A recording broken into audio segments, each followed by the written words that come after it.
Hi, Dr. J here, and this is my guide to probability. If you're new to this channel, we're talking about the mathematical foundations of probability. And so if you haven't watched them or if you're not familiar with mathematical sets, you should probably go watch these videos up here to get that background. As usual, there is a link down below in the description in case you wanted to print out these slides. Now, before we get into defining mathematical probability, we want to introduce some new notation. Basically, we're going to get new words for sets and subsets that get this idea that really what we're talking about is probability, which is the foundation for statistics. And statistics is about analysis of data. And so we're going to introduce this idea of an experiment. And an experiment is just any data collection process. And so this is a more broad definition than you might be used to, because you might be used to thinking about experiments as being in a lab or in a field, but this is just any data collection process. Now, when you run an experiment, you get some outcome, and that is going to be the result of any particular experiment. It's going to be called an outcome. If you take all those outcomes and you put them all together, all the possible outcomes, that's going to be called the sample space. Now, the sample space, we're going to denote with the capital letter S, and if you watch my videos on mathematical sets, you'll know that I use this S when I'm talking about universal sets. And so the sample space here is the same idea as the universal set when we were talking about mathematical sets. Now, we have subsets of this universal set or of this sample space, and those subsets are going to be called events. And now all this terminology is trying to get at the idea that when you are looking at doing probability and statistics, you're talking about real world phenomena. So you're talking about things that occur in the real world. Those are the events, right? And outcomes of experiments. And so we've changed from talking about sets and subsets to talking about sample space and events. All right, so here's just an example or two examples. The first one is an example of a six-sided die rolling experiment that we'll use throughout the video today. The sample space for this experiment is just what can happen on each side of the die. So those are the integers 1 through 6. And then I have a couple of events here as examples are things like rolling an odd number or rolling an even number, right? And those are just subsets of that sample space of possible outcomes of this particular experiment. Now, another example here that we won't be using today, but that we'll be maybe using in the future is say a customer satisfaction survey, right? So you've all taken lots of surveys, I'm sure. And this is an example one where perhaps what you're asked is how satisfied are you with this particular thing on a Likert scale with 5 categories ranging from very unsatisfied to very satisfied. So that's the sample space of the experiment, those particular responses that you could have given for the survey. And then an event that oftentimes is reported is the event that somebody is satisfied or better, which in this case would mean that they responded satisfied or very satisfied. All right, let's go look at this example of rolling six-sided dice. So we're trying to formulate the mathematical foundation for probability, but I just want to make sure that it's clear to you what I'm talking about because you're probably all used to the word probability, and in this six-sided die rolling example, you probably have a good hang on what probability means. So in this example here, we're going to formally define probability as a function of a set or as of an event that is something that could occur when you're rolling the die. And so the probability here, if you believe that each face of the die is equally likely to land face up, then the probabilities for those 6 outcomes in the sample space, the numbers 1 through 6, the integers 1 through 6, is just 1/6 for each of them because there are 6 faces to the die. So this is fine, and this gives us the probability for any individual outcome, but now we also need to define the probabilities for any event in that sample space. And so here's the way that we're going to define it, and it mathematically looks a little bit complex, but it's actually not that bad. So for any event, say rolling odd numbers or rolling even numbers, what we're going to do is we're just going to sum up the probabilities of each of the individual outcomes within that event. So that's all this notation here is trying to say. I guess it's right here. That's all the notation is trying to say. It's just trying to say, look, for any event A, take the omega that are in that event. The omega is just our symbol for any particular outcome. Take all of those omegas and add up their probabilities. So as an example, if we're interested in calculating the probability of the odd numbers, we have the numbers 1, 3, and 5, right? Those are the possible odd numbers you could roll with a six-sided die. And if we're going to calculate this probability, then all the previous equation tells us to do is to sum up the probabilities of getting a 1, the probability of getting a 3, and the probability of getting a 5. Since all the probabilities are equal, and they're all 1/6, this is just 1/6 plus 1/6 plus 1/6, which we can find right? Simplified to be 3/6 or 1/2. All right, so I just want to fix those ideas of what a probability is here.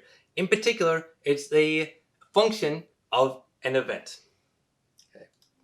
All right, so we're ready now to introduce Kolmogorov's axioms of probability. If you're not familiar with axioms, axioms are statements that we just take to be true. Okay, and then everything else that we do mathematically follows from those axioms. They're not something that can be proven. So right now, I'm just going to try to introduce these axioms and prove to you, not prove to you, that's a bad choice of words. I'm going to try to convince you that these seem like reasonable things to believe and therefore are reasonable axioms for probability. All right, so again, we're talking about events in a sample space. We're talking about probability, which is a function of an event. And here are going to be the 3 axioms that Kolmogorov laid out. So the first one is just that the probability is a non-negative real number. If you're thinking about probabilities, you're probably thinking about, well, yeah, I know that it's non-negative and it's also less than 1, but this doesn't even go that far. It just says, look, it's a non-negative real number for any event in the sample space. Overall, that seems pretty reasonable to me, right? It's just a number that, right, non-negative number. Okay, fine. The second axiom is that the probability of the sample space as a whole is 1. So this just says, look, something has to happen, right? In the sample space, when we're rolling our 6-sided die, the sample space is numbers 1 through 6. One of those is going to come up. So the probability that something occurs out of our experiment is 1. The third axiom is a little bit more complicated. So it starts out with this idea of pairwise disjoint events. If you're not familiar with what that means, you could go and watch this video. The quick explanation is that a set of pairwise disjoint events just means that there's no outcomes that are in common amongst any of those events. All right, so we have this collection of pairwise disjoint events that are all subsets of our sample space. Kolmogorov's third axiom says, look, what if we want to calculate the probability of the union of that collection of pairwise disjoint events? And in particular, that collection might be countably infinite, right? There might be a countably infinite number of them, and we're trying to calculate the probability of the union of those disjoint events.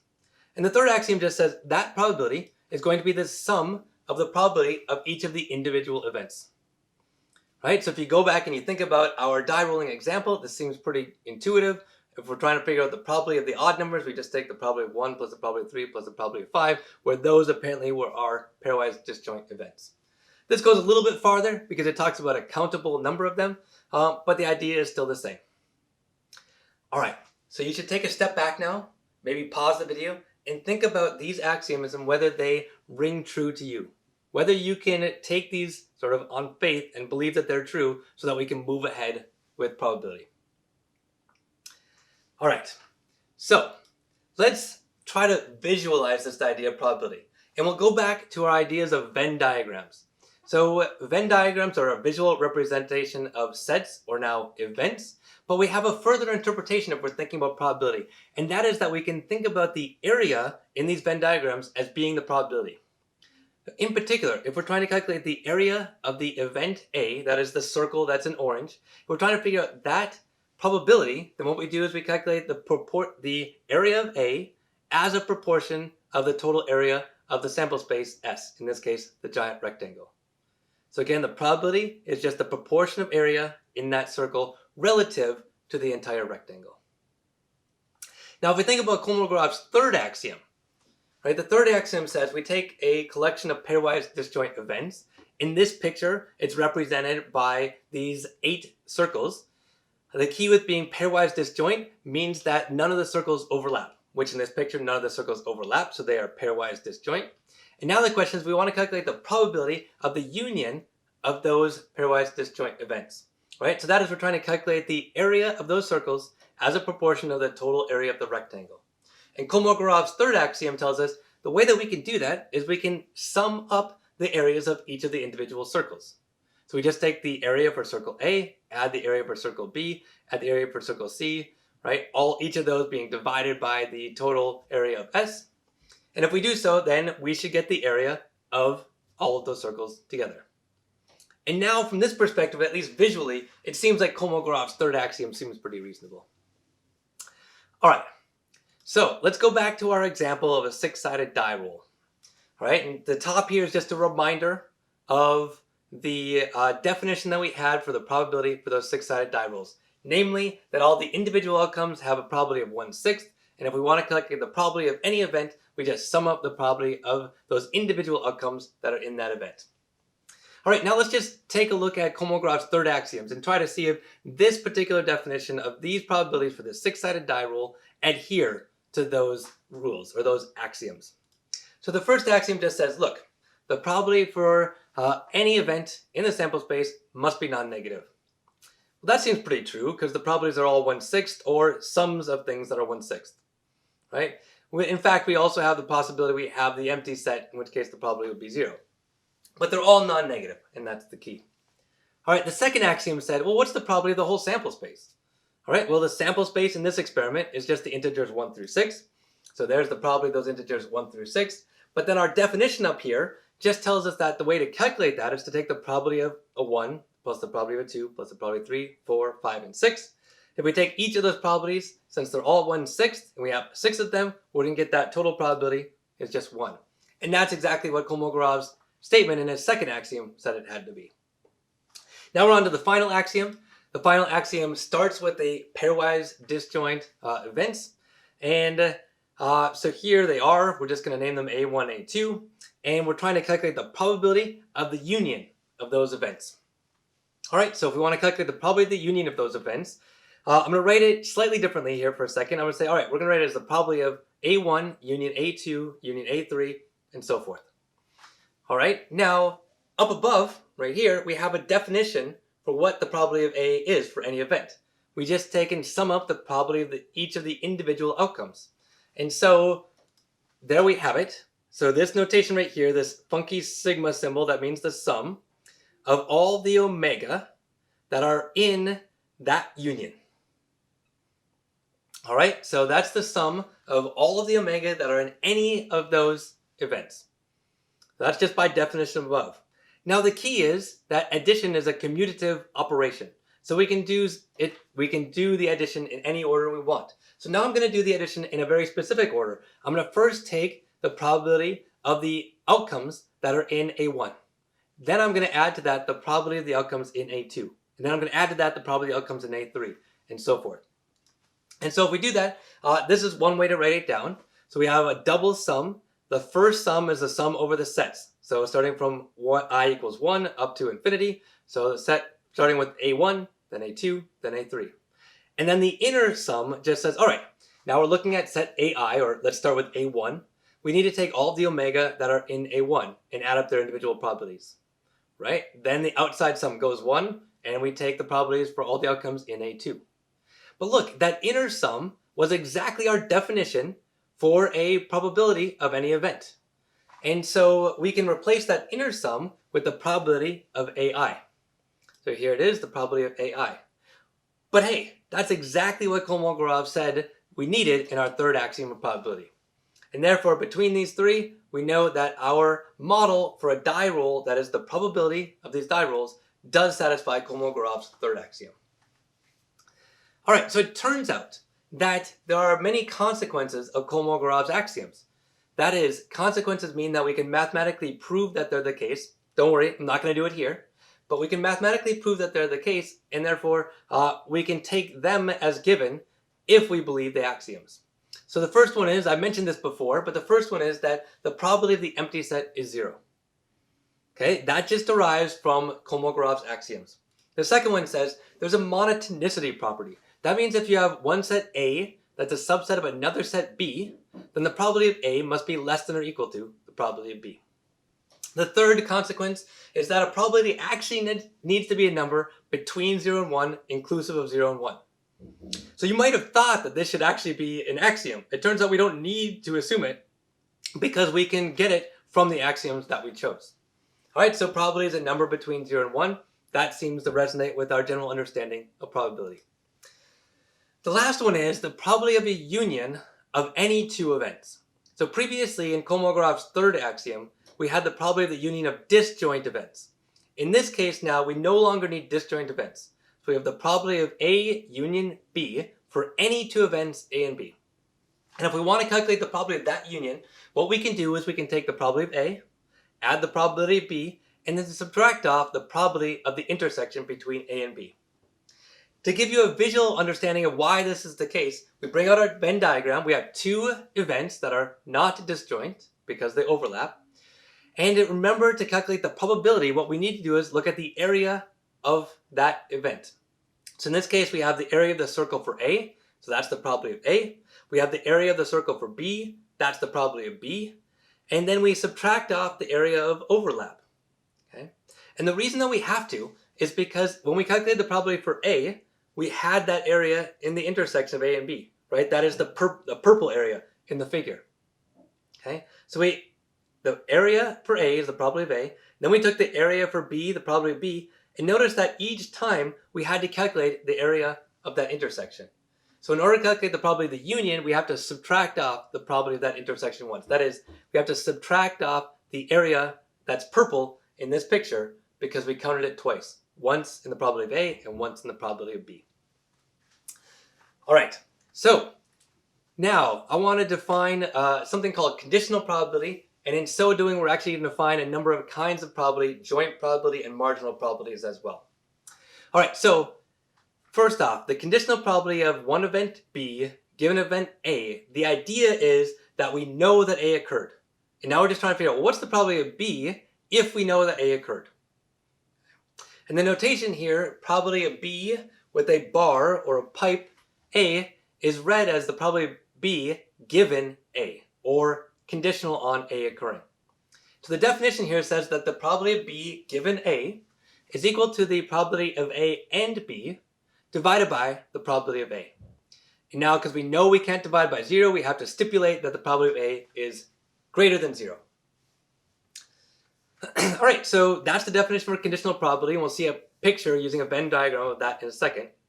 But in providing this definition, we also introduced a number of different kinds of probabilities. So first off, we have this conditional probability, in this case of B given A. We also have a joint probability, that's in the numerator, the probability of B and A. And since the intersection operator is commutative, that is, order doesn't matter, this is the same as the joint probability of A and B. Finally, we have the denominator, which is the probability that we've seen before. And if we want to distinguish between this conditional and joint, we're going to call this a marginal probability for A. Now we have the promised for picture of the conditional probability of B given A. All right, so the definition of the conditional probability of B given A said first we have to find the probability of the intersection. So in this picture, that's the area of the oval that is colored in blue. That's the intersection between the set A and the set B. So it's that area divided by the denominator in that definition, which was the probability of A, which in this picture is the rectangle that represents A as a proportion of that total area S.